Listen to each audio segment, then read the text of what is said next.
Hello guys, welcome back to my channel wild fantasy. ఇవాళ నా ఛానల్లో మీకు ఒక అద్భుతమైన ఔషధ గుణాలు కలిగినటువంటి ఒక మొక్కనైతే పరిచయం చేద్దాం అనుకుంటున్నాను. ఈ మొక్కను మా గిరిజన ప్రాంతంలో పాలబడ్డు అని పిలుస్తారు. వాడుక భాషలో ఈ మొక్కని జమ్ముడు కాడ లేదంటే పెన్సిల్ క్యాక్టస్ అని పిలుస్తూ ఉంటారు. ఈ మొక్కకు చాలా ఆయుర్వేద లక్షణాలు అయితే కలిగి ఉన్నాయి.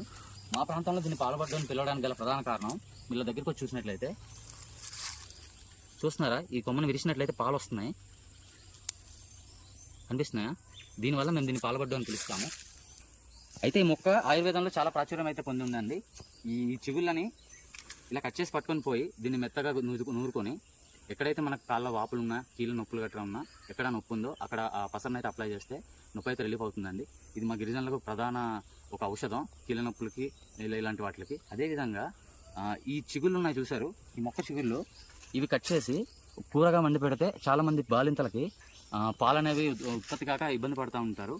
ఈ చిగుళ్ళు అనేది వండుకొని తింటే పాలు